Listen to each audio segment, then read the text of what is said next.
Admiral Park Dae-ho stood on the bridge of the Earth Defense Station, watching the massive alien ships appear on his screens. They came out of nowhere, just like the report said they would. One moment space was empty. The next moment, two huge fleets hung in the darkness beyond Mars. "Sir, we're getting signals from both groups, said Commander Bae Ji-won, her fingers moving fast over her control panel. "They're not talking to each other, but they're both scanning us." Park nodded. After months of picking up strange radio signals from deep space, first contact was finally happening, but not the way anyone had hoped. These ships were bigger than anything humans had ever built. Each one could probably destroy a city with a single shot. "Get me Dr. Kim So-ra," Park ordered, "and tell Captain Lee Min-ho to keep the Taebaek ready, but don't make any sudden moves." Dr. Kim So-ra hurried onto the bridge, her tablet in hand and worry on her face. She had spent years preparing for this moment, studying every signal they had caught from space, but nothing had prepared her for the reality of seeing alien warships in their solar system. "Admiral, I'm reading two different groups," she said, looking at her data. "Their technology is incredible. The energy readings alone are off our charts." The main screen flickered and suddenly a face appeared. It was clearly not human. The creature had purple skin, 4 eyes, and what looked like metal plates growing from its skull. When it spoke, the computer translated its words into English. "Primitive, species of the third planet," the alien said, its voice cold and bored. "I am Fleet Commander Thex of the Vrex Hegemony. We have come to evaluate your civilization for possible integration into the Galactic Council." Before Park could respond, another face appeared on a second screen. This alien looked different, more like a giant insect with crystal growths on its head. Its voice was higher but just as dismissive. "I am War Leader Cass of the Kalos Empire. We also claim the right to evaluate these beings. The Galactic Council has sent both our fleets to ensure a proper assessment." Park stepped forward, trying to keep his voice steady. "I am Admiral Park Dae-ho of the Earth Defense Force. We welcome peaceful contact with your civilizations."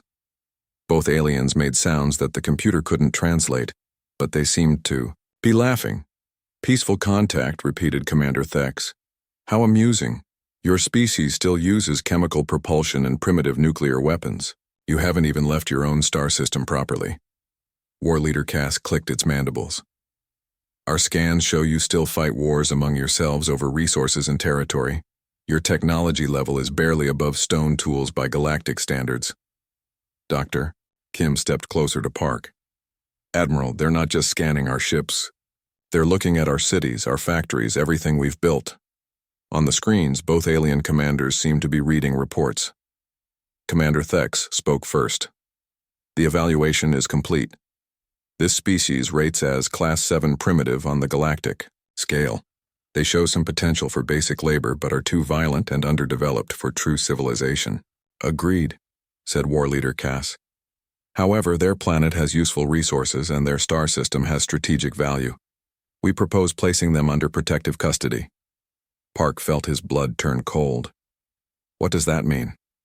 "It means, Commander," Thex explained slowly as if talking to a child, "that we will relocate your species to reservation areas on your planet. The rest of your world will be used for more important purposes. You will be fed and protected, and in return, some of your people will work in our mining operations." "You're talking about making us slaves," said Captain Lee Min-ho, his voice hard as he entered the bridge. War Leader Cass made that clicking sound again. "Slaves? No.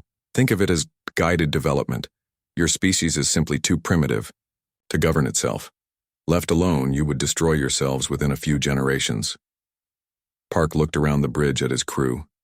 He saw anger in their faces, but also fear. These aliens could probably wipe out humanity without breaking a sweat. "And if we refuse?" Park asked.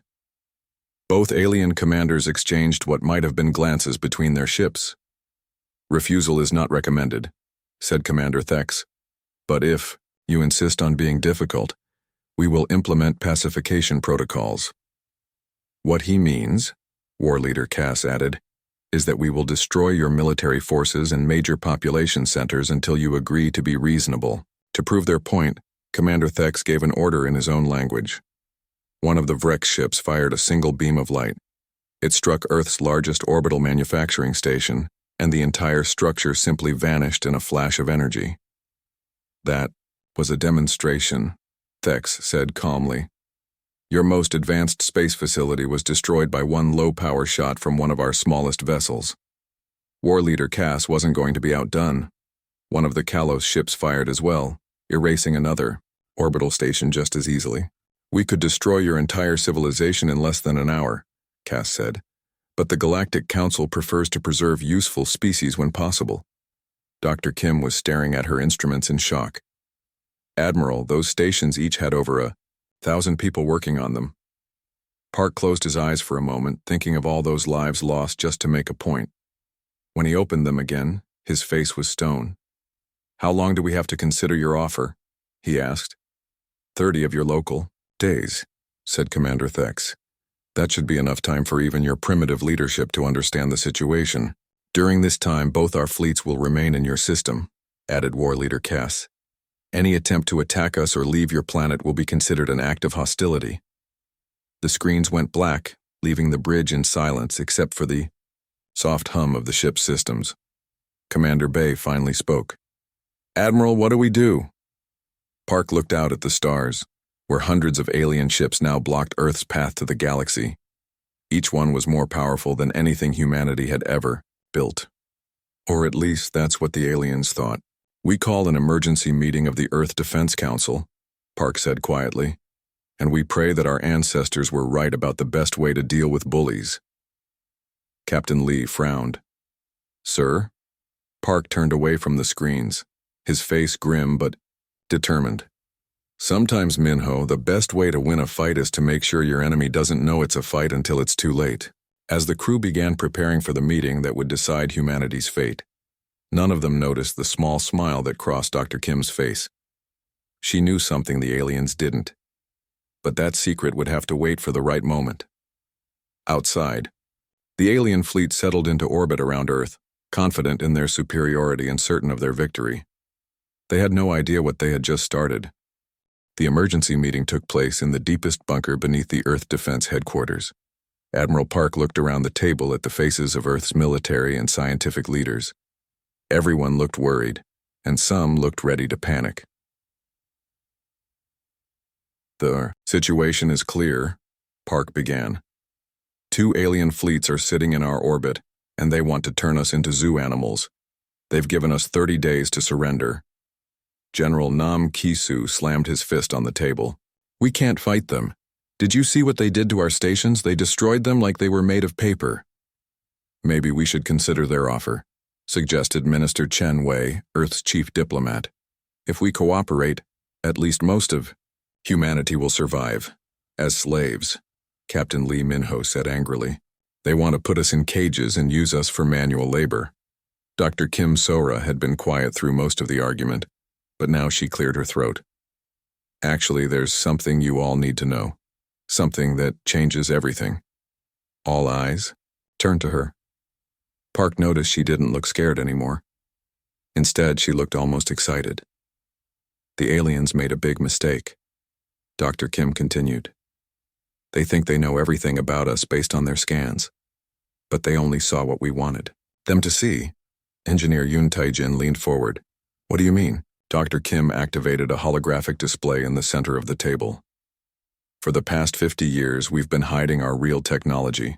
The nuclear weapons, the chemical rockets, the basic energy shields. That's all old equipment we keep running, just for show. The hologram showed images of advanced ships and weapons that looked nothing like anything the aliens had seen. You're talking about the Black Projects, whispered Dr. Cho Hyejin. I thought those were just rumors. Very real, said Dr. Kim. We learned early that space was dangerous. Our long-range probes detected several advanced civilizations, and we noticed a pattern. Any species that developed too quickly or showed too much potential simply disappeared. Admiral Park stared at the hologram. So we decided to look primitive on purpose. Exactly. Every piece of technology the aliens scanned was designed to make us look weak and backward. Meanwhile, we've been developing quantum drives, plasma weapons, adaptive AI systems and psychological warfare techniques in hidden facilities all across the solar system. General Nam's mouth fell open. How is that possible? I run military intelligence and I never knew about this. Only a few people knew the full scope, explained Engineer Yoon. I've been working on the hidden fleet for 20 years. We have over 200 ships equipped with technology that equals or surpasses what those aliens are using. Captain Lee shook his head in amazement. Where are these ships? I've never seen them. That's because they're invisible to both human and alien sensors when they want to be, said Dr. Cho. Quantum stealth technology.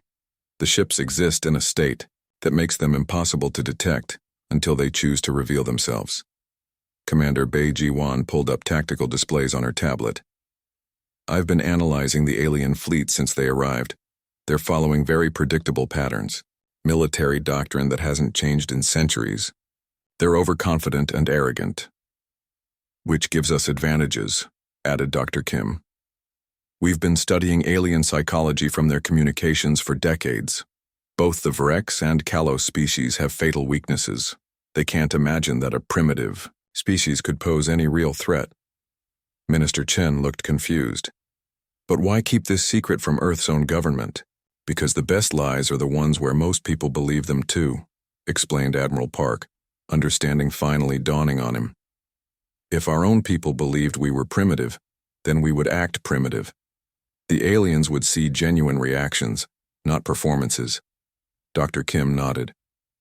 Every person working in the public defense forces, every politician making speeches about our military capabilities, they all believed what they were saying. That made it real to anyone watching us. Engineer Yoon activated another display. The real Earth Defense Fleet isn't what you've been commanding, Admiral.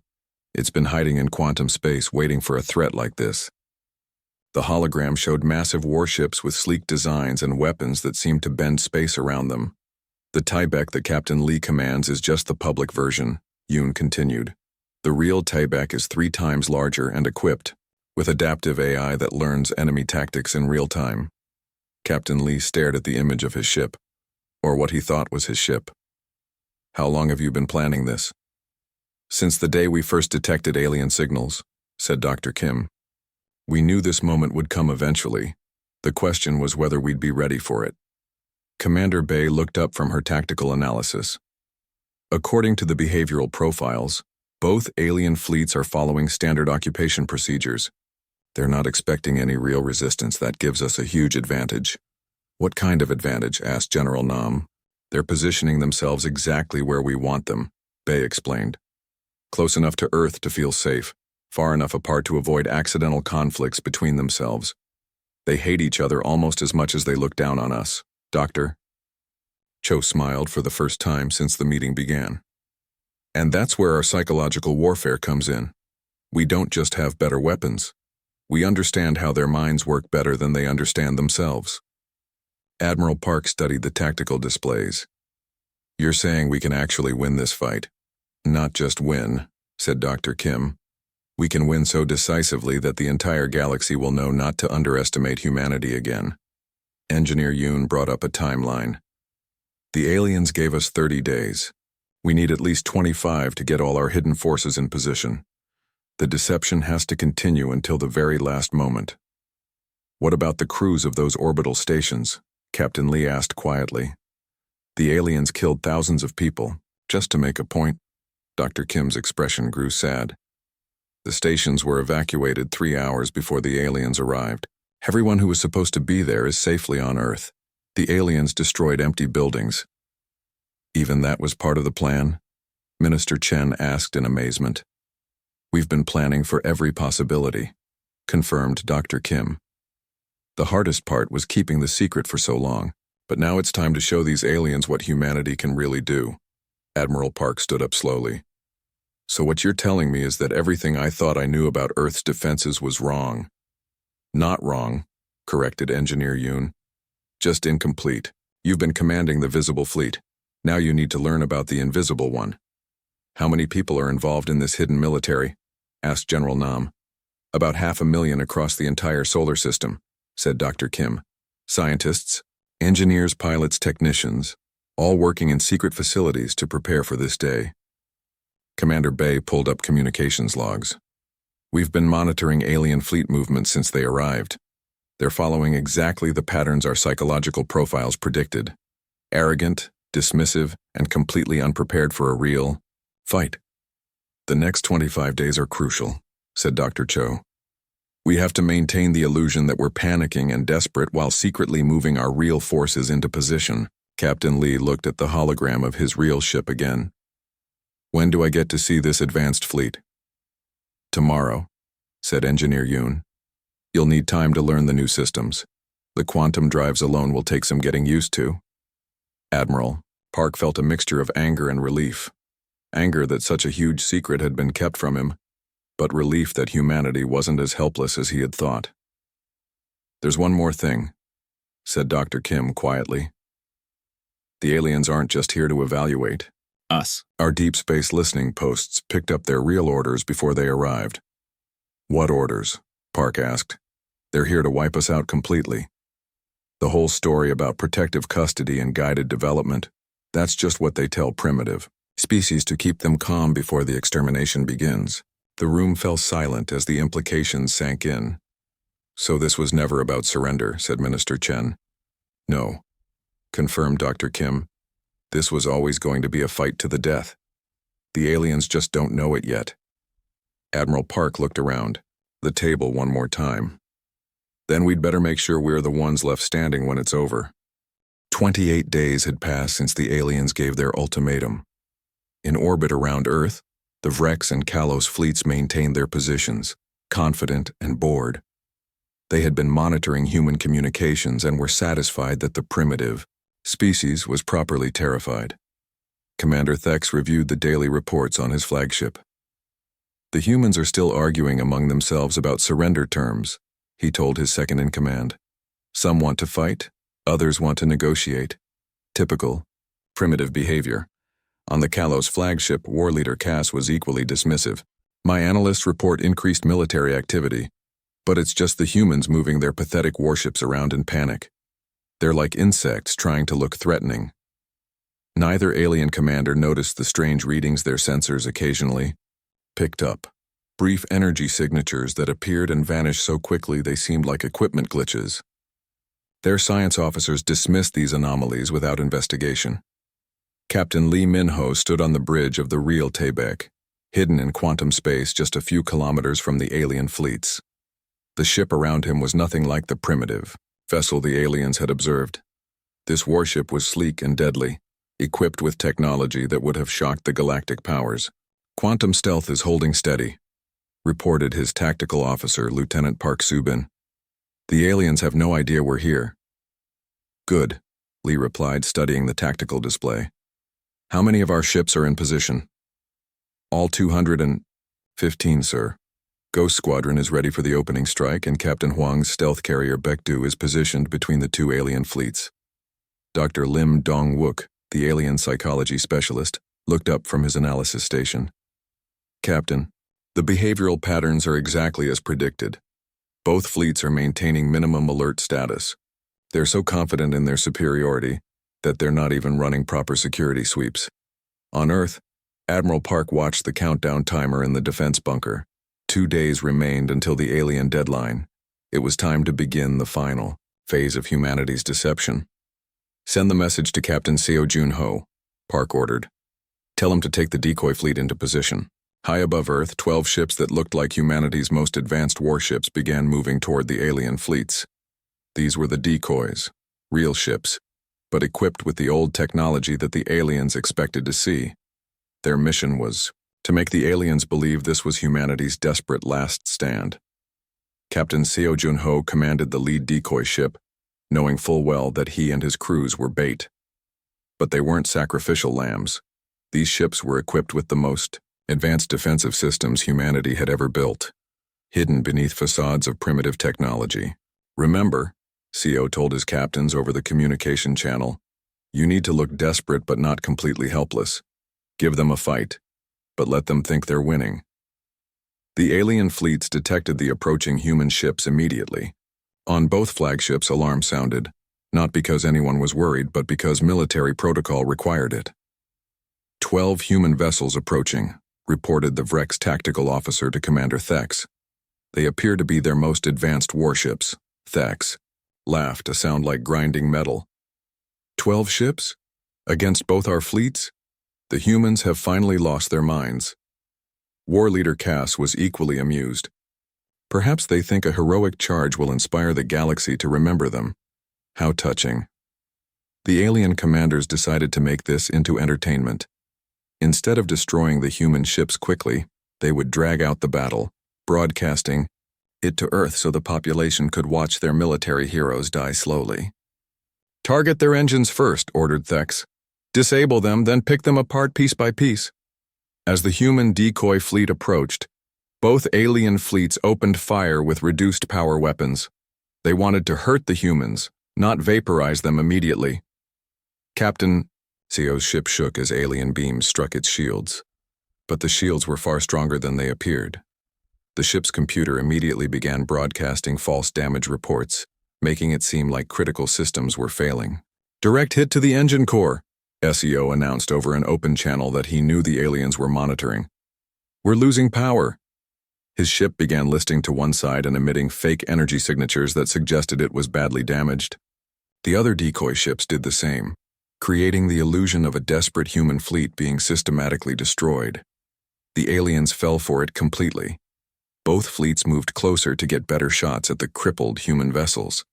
They wanted to make sure Earth could see every detail of their military's destruction. But while the aliens focused on their entertainment, they missed the real threat building around them. Hidden in quantum space, Captain Huang Su-jin watched from the stealth carrier Baekdu as both alien fleets moved exactly where humanity wanted them. Her ship held 40 of humanity's most advanced fighters, each one invisible to alien sensors and equipped with weapons that could tear through alien armor like paper. All fighters are ready for launch, reported her flight commander, Major Kim Jaemin. Pilot Seo Junho's Ghost Squadron is in position behind the Vrex flagship. Wait for my signal, Huang ordered. We need both fleets completely focused on the decoys. Dr. Lim's psychological analysis had been perfect. The aliens were so entertained by what they thought was human desperation that they had lowered their guard completely. Both fleets were now positioned in a loose formation, with their most powerful ships at the front to get the best view of the slaughter. On the real Taebak, Captain Lee received a priority message from Admiral Park. Execute. This is it, Lee announced to his crew. Signal all ships. Drop quantum stealth on my mark. The decoy battle had been going on for 30 minutes. Captain Seo's ships were putting on a magnificent performance, appearing to fight desperately while taking seemingly devastating damage. The aliens were enjoying every moment. Commander Thex was dictating his battle report. The human resistance lasted longer than expected, but the outcome was never in doubt. Their primitive weapons cannot penetrate our... He never finished the sentence. Sir, his tactical officer screamed. New contacts. Massive energy signatures appearing all around us. War Leader Cass received the same report at the same moment. What do you mean, new contacts? Where did they come from? The answer came in the form of 40 human fighters materializing directly behind the Vrex flagship. Pilot Seo Junho's Ghost Squadron had been waiting there in quantum stealth for hours, close enough to touch the alien hull. At the same moment, 200 more human warships dropped out of quantum space in perfect formation around both alien fleets. The real Earth Defense Force had arrived. Captain Huang's carrier Baekdu appeared directly between the two alien armadas, its launch bays already opening to release more fighters. Impossible, Thex shouted. Our sensors showed no ships. Where did they come from? Captain Lee's voice came over an open channel, calm and deadly. Surprise. The Taebak, no longer hiding behind primitive technology, revealed its true form. The ship was massive, bristling with weapons that made alien technology look outdated. Its adaptive AI was already analyzing alien weapon signatures and adjusting defenses accordingly. Dr. Lim's psychological warfare began immediately. Using carefully crafted messages and false signals, the human fleet made it appear that each alien armada was preparing to betray the other during the battle. The Kalos fleet is targeting our engines, came a fake transmission on Vrex frequencies. Vrex ships are charging weapons against us, went out on Kalos channels. Both alien commanders fell for the deception completely. Their ancient hatred for each other, combined with the shock of the human ambush, made them paranoid and suspicious. The Kalos are using this battle to eliminate us, Thex declared. All ships, prepare to defend against both enemies. War leader, Cass reached the same conclusion. The Vrex planned this. They brought us here to destroy us while we were distracted by the humans. As the first shots were fired in what would become the greatest space battle in human history, both alien fleets found themselves fighting not just humanity but each other as well. The trap had been sprung perfectly. Two of the galaxy's most powerful fleets were now caught in a three-way battle, exactly where humanity wanted them. Captain Lee smiled as he watched the chaos begin. All ships, execute Battle Plan Omega. Let's show the galaxy what happens when you underestimate humanity. The battle erupted like a star-going supernova. In the space around Earth, three fleets clashed with weapons that turned the darkness into a light show of destruction. Captain Lee Minho gripped his command chair as the Taebaek fired its first real shot at the Vrex flagship. The plasma beam, disguised as a simple projectile weapon, until the moment it left the ship, tore through alien shields like they were made of tissue paper. Direct hit on the Dominance Eternal, reported Lieutenant Park Subin. They're forward. Shields are down. Commander Thex stared in shock at his damage reports. Impossible. That was just a primitive kinetic weapon. How did it penetrate our quantum barriers? He didn't have time to figure it out. Ghost Squadron's fighters were swarming around his ship, each one firing weapons that shouldn't exist. The small human craft moved like dancers, dodging alien defensive fire with impossible grace. Pilot Seo Jun-ho rolled his fighter between two alien beam weapons and launched a micro-torpedo that phased through the enemy hull before exploding inside. Ghost leader to all fighters. Their armor can't stop phase weapons. Target their reactor cores. Meanwhile, Captain Huang Sujin's carrier, Baek Du, had positioned itself perfectly between the two alien fleets. Her ship launched wave after wave of fighters and missiles, but more importantly, it was jamming communications between the Vrex and Kalos forces. Commander Bay's intelligence division is working perfectly, Huang reported to Admiral Park. Both alien fleets think the other. One is coordinating with us. The psychological warfare was devastating. Dr. Lim Dong-wook had studied alien behavior for years and he knew exactly how to push their buttons. False signals made the Vrex think the Kalos were about to ram their flagship. Fake communications convinced the Kalos that the Vrex were trying to escape and leave them to face the humans alone. War leader Cass watched in fury as Vrex ships turned their weapons toward his fleet. The betrayers. They think they can sacrifice us to save themselves. He ordered his ships to return fire, not just at the humans, but at the Vrex as well. Ancient hatred boiled over as two former allies turned on each other in the middle of battle. The human fleet took full advantage of the chaos. Captain Lee had divided his ships into three groups, one to fight each alien fleet, and a third to exploit the confusion when the aliens fought each other. Engineer Yoon Tai-jin's quantum weapons created localized space-time distortions that trapped alien ships in slow-time fields.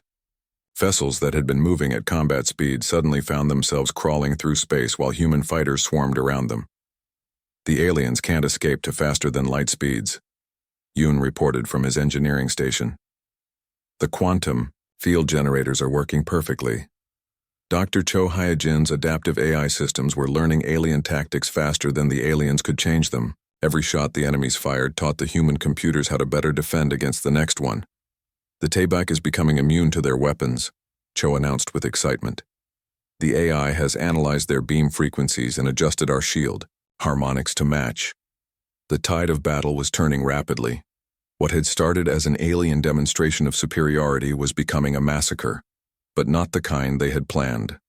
Captain Seo's decoy ships, no longer pretending to be damaged, revealed their true capabilities.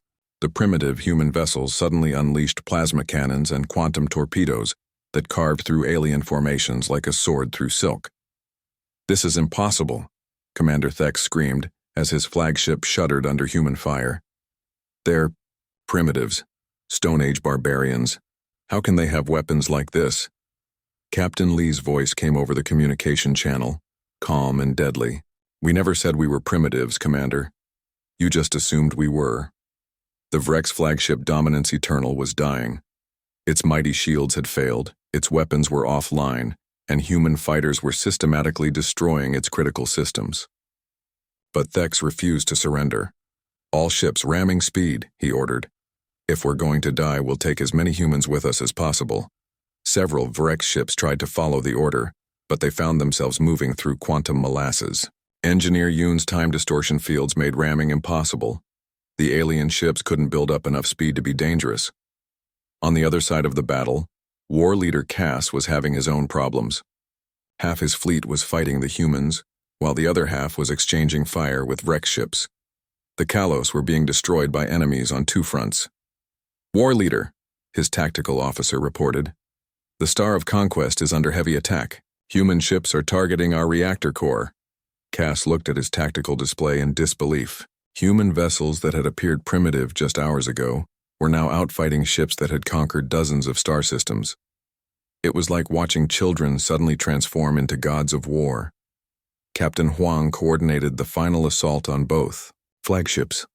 All fighters concentrate fire on the enemy command vessels. Once their leaders are gone, the rest will surrender.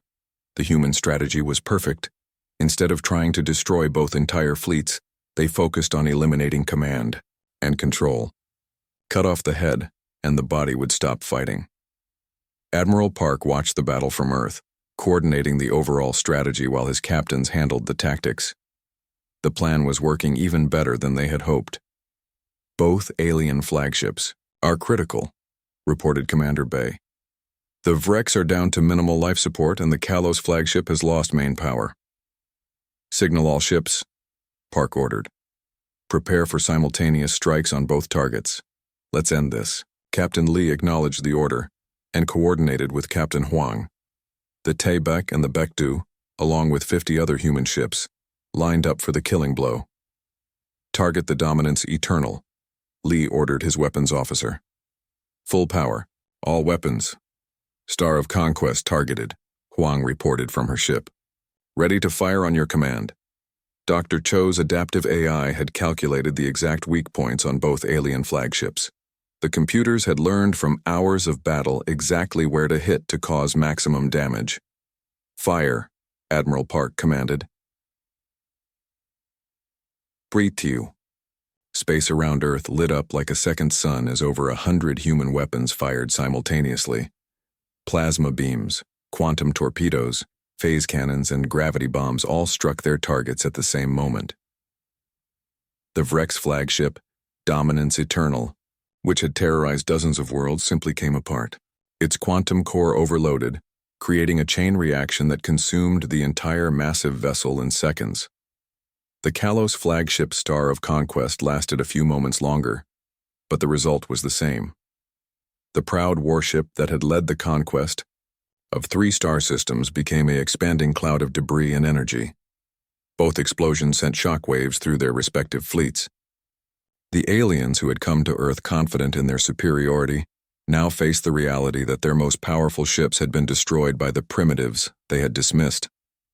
The remaining alien vessels found themselves outnumbered, outgunned, and completely demoralized. Their commanders were dead, their flagships were gone, and they were trapped in a star system with no way to escape. One by one, alien ships began broadcasting surrender signals. Captain Lee allowed himself a moment of satisfaction as he watched. The enemy fleets give up. All human ships cease fire and prepare to accept surrenders. The battle is over. In the debris field where 2 mighty alien armadas had once floated in arrogant confidence, only scattered survivors remained. The primitive species they had come to subjugate had just taught the galaxy a lesson that would be remembered for centuries. The flames of the burning alien ships could be seen from Earth's surface, bright points of light that marked humanity's first victory over the powers that ruled the stars. Admiral Park's voice came over the fleet communication channel, calm but filled with pride. Well done, everyone. Today, humanity stopped being the galaxy's victims. Tomorrow, we become its newest power. The age of human expansion into the galaxy had begun, written in the fire of alien defeat. The silence after the battle was almost as shocking as the fighting itself. Where once two mighty alien armadas had hung in space like predators, now only scattered survivors drifted among the wreckage of their former pride. Admiral Park stood on the observation deck of the orbital command station, looking out at the debris field that stretched for thousands of kilometers. Broken pieces of alien warships caught the light of the sun, creating a memorial to galactic arrogance that would orbit Earth for years to come. "Damage report," Park said into his communicator. Captain Lee's voice came back strong and clear. "Minimal casualties, Admiral. We lost 12 fighters and 2 escort ships. The aliens lost over 300 vessels, including both flagships. It was an incredible victory, but Park knew the real work was just beginning. The galaxy now knew that humanity existed and could fight. What happened next would determine whether Earth became a respected power or a target for revenge. "Captain Huang, what's the status of alien survivors?" "We have 47 Vrex ships and 31 Kalos vessels that surrendered," Huang reported, from the Bekdu. "Most are badly damaged and their crews are requesting medical assistance." This was the moment that would define humanity's character. They could execute the survivors, enslave them, or show the mercy that the aliens had never intended to give Earth. "Send medical teams to all alien vessels," Park ordered. "Treat their wounded, repair their life support, and provide food and water, but keep them under guard." Dr. Kim So-ra arrived on the observation deck, carrying a tablet full of translated alien communications. "Admiral, we're getting interesting reports from the survivors. They want to talk." "About surrender terms?" "About survival. They're not just afraid of us anymore. They're afraid of what their own people will do when news of this defeat reaches the galactic powers." Park raised an eyebrow. "Explain." Dr. Kim activated her tablet, showing intercepted alien messages. According to their communications, both the Vrex and Kalos sent their best fleets here. These weren't exploration vessels. They were the elite forces that both civilizations used to conquer new worlds. And now those elite forces have been destroyed by a species they classified as primitive, Park concluded. "Exactly. The survivors are convinced that their own governments will execute them for incompetence. They're asking for asylum on Earth." This was an opportunity Park hadn't expected. "Set up a meeting with their ranking officers. I want to know everything they can tell us about galactic politics." 2 hours later, Park sat across a table from the 2 highest-ranking alien survivors. Commander Vex of the Vrex hegemony was missing 2 of his 4 eyes, and Sub-Leader Tal of the Kalos Empire had burn marks across his crystalline face armor. "You fought well," Commander Vex said, his voice filled with grudging respect. "We underestimated you completely. The question now," added Sub-Leader Tal, "is what you plan to do with your victory." Park leaned back in his chair. "That depends on what you can tell us about the galaxy we're about to enter." Both aliens exchanged glances. Commander Vex spoke. "First, the Galactic Council controls over 10,000 star systems. They have fleets that make what you destroyed here look like patrol boats. But," Sub-Leader Tal continued, "they also have a problem. The Council maintains power by convincing everyone that resistance is futile. What you did today proves that's not true." Dr. Kim leaned forward. "Are you saying other species might rebel?" "There are dozens of civilizations that were conquered and enslaved," Vex explained. "They've been waiting centuries for someone to prove that the galactic powers can be beaten." "You've given them hope," Tal added. "And hope is the most dangerous weapon in the galaxy." Park absorbed this information carefully. "What about immediate threats? Will the Council send more fleets to Earth?" Both aliens shook their heads. "Commander," Vex answered, "not immediately. They'll be too busy trying to figure out how you defeated us. The Council's greatest weakness is that they can't imagine being wrong about anything. They'll spend months analyzing our tactical records," Sub-Leader Tal agreed, "trying to understand how primitive weapons destroyed advanced warships. By the time they realize the truth, you'll have had time to prepare." "And what is the truth?" Park asked, though he already knew the answer. That you were never primitive at all, Vex said with what might have been admiration. That you played the greatest deception in galactic history. Over the following days, Earth buzzed with activity. Ambassador Han Johan worked with the alien survivors to draft humanity's first official message to the Galactic Council. Captain Oh Seung-hwan prepared the exploration vessel Sejong for its mission to carry that message to the galactic capital. The message was simple but powerful. To the Galactic Council.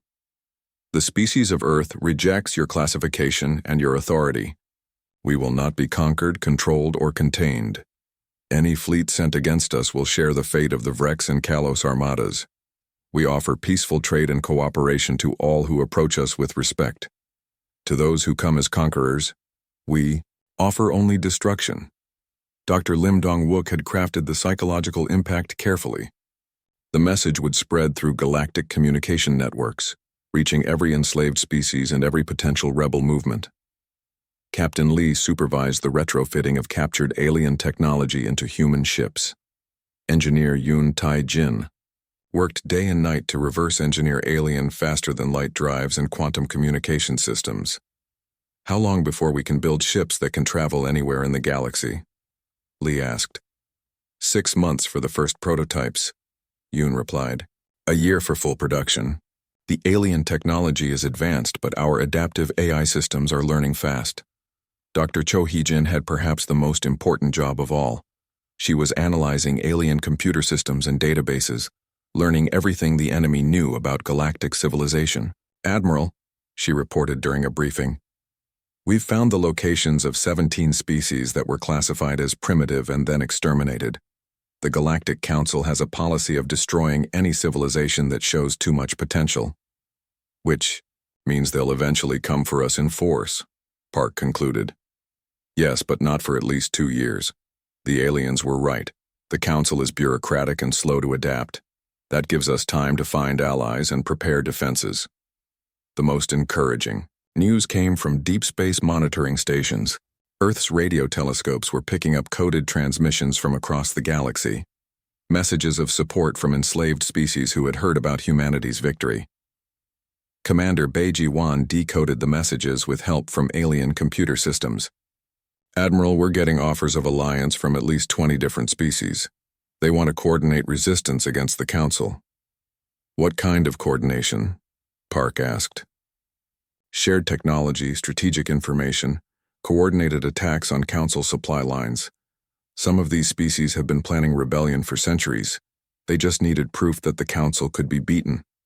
Park looked around the briefing room at the faces of humanity's leaders. A month ago, they had been preparing for extinction. Now they were planning to reshape galactic civilization. Dr. Kim, what's your assessment of our position? We've gone from being victims to being the catalyst for galactic revolution, she replied. Every day we survive makes us stronger, and the Council weaker. Captain Oh Seung-hwan received his final orders as he prepared to depart for the galactic capital. His mission was to deliver humanity's message and establish contact with potential allies.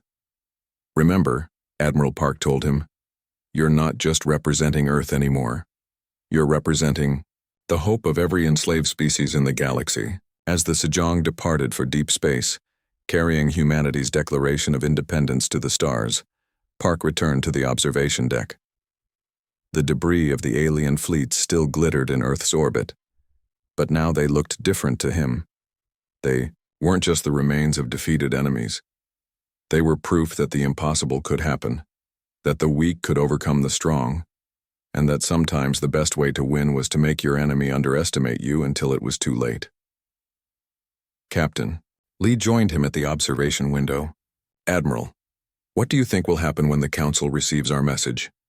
Park smiled, thinking of all the enslaved species who were probably planning their own rebellions at this very moment. I think, Captain, that the galaxy is about to become a much more interesting place. In the distance, Earth's first interstellar exploration ships were being launched from hidden shipyards. Humanity was no longer trapped in their home system, waiting for aliens to decide their fate. They were becoming explorers, warriors, and liberators. The species that had been branded as primitive, had just lit a fire that would burn across the galaxy. And like all great fires, it would either warm those who needed light or consume those who stood in its way. The age of human expansion had begun, and the galaxy would never be the same.